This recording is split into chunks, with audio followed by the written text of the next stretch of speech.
মহারাজ, বিচার করুন। আপনি যদি বিচার না করেন তাহলে আমি এই রাজপ্রাসাদ ত্যাগ করে এই মুহূর্তে চলে যাব।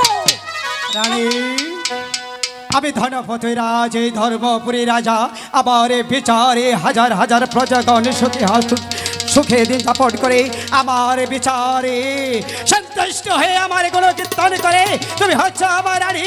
আমি তোমার বিচার করবো না? বলো তোমার কি হয়েছে? আমি এই দরবারে তোমার বিচার করবো। মহারাজ, বলো। মহারাজ, আমি মায়ের মন্দিরে পুজো দিতে গিয়েছিলাম, কিন্তু সেখানে হঠাৎ করে আপন দুলাল প্রবেশ করে।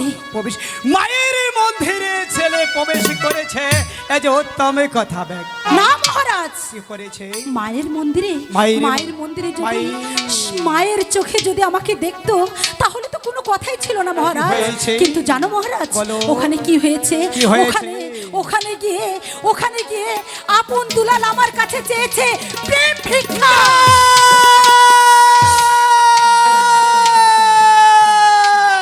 মহারাজ, অগরানী, তুমি কি বলছ? অগ ঠাকুর, এই কথা শোনার আগে আমার মিত্র হলো না কেন? এই কথা শোনার আগে আকাশটা ভেঙ্গে আমার মাথার উপর পড়লো কেন? এই কথা শুনলে মায়ের সন্তান ভূমিষ্ঠ হয়ে তোতে প্রাণ ছেড়ে দিবে। তুমি তো মা।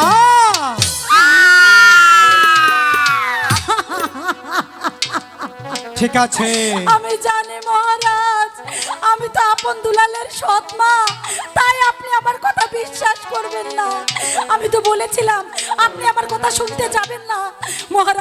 মহারাজ, আপনি যদি ভালোই এর বিচার না করেন তাহলে আমি কিন্তু এই রাজপ্রাসাদ ত্যাগ করে চলে যাব মহারাজ। চুপ করো রানী, চুপ করো। আমি কথা দিয়েছি ধনপতি রাজ, তোমার বিচার করব। সত্যি যদি আমার সন্তান দুটি তোমার সাথে বেজ্জতি করে থাকে তাহলে আমি ওর বিচার করব। আর তোমার কথাগুলো যদি মিথ্যা হয় তাহলে আমি তারপরে তোমারও বিচার করব। হ্যাঁ মহারাজ, আমার সন্তান আপন দুলালকে আমার প্রাসাদে পাঠিয়ে আসুক, দেখাচ্ছি মজা। পিতা, বলো। পিতা আমাদেরকে ডেকেছেন পিতা? হ্যাঁ, তোমাদেরকে ডেকেছি। আমাদেরকে ডেকেছেন পিতা? মনে হচ্ছে কিচ্ছু জানে না, শয়তানের দল। আপন দোলাল, পিতা, তোরা হচ্ছিস আমার বুকির মানিক।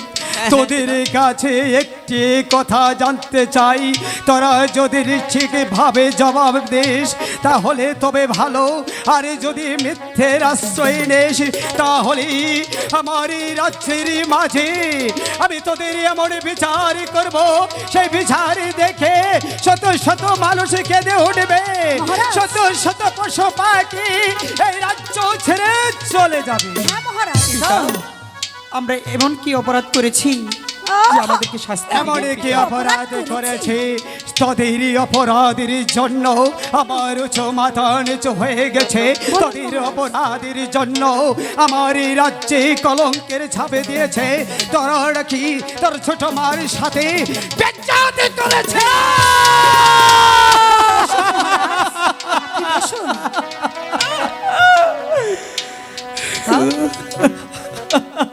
দাদা দুলাল, বলো দাদা। মনে হয় কিছু জানে না। কি শুনিলাম দাদা? পিতা, আমি তোকে সত্যি করে বলছি, সত্যি কথাটা বল, তা না হলে এই রাজদরবারে তোর আমি মহারাজ, ওরা ভালোই স্বীকার করবে না। আপনি চাবুকের আঘাত করুন মহারাজ। দাদা দুলাল, পিতা বলবে না। দাদা, শয়তান মর।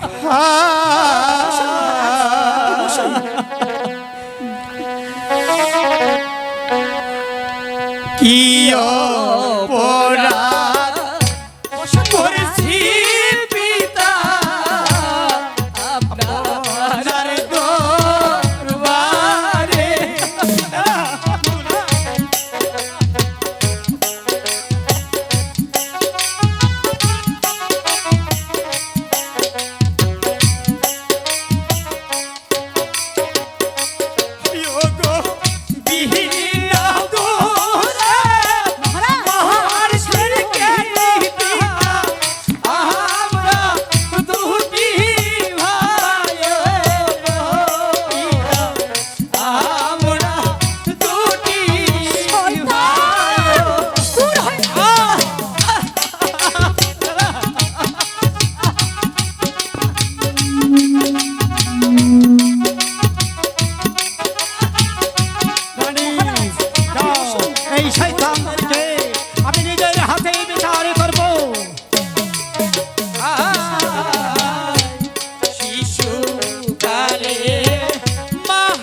বলো রানী, তুমি আমার বিচারে সন্তুষ্ট হয়েছে কিনা? মহারাজ, বলো। মহারাজ, আপনি উপযুক্ত বিচার করুন মহারাজ। এর উপযুক্ত বিচার না করলে আমি কিন্তু রাজপ্রাসাদ ত্যাগ করে চলে যাব মহারাজ। শোনো রানী, আমি তোমার এই সম্মুখে কথা দিয়েছি, এই ধনপতি রাজ এই কে আছিস এই মুহূর্তে ঘাতককে আমার দরবারে পাঠিয়ে দে। আমি আপন ধোলা লিখে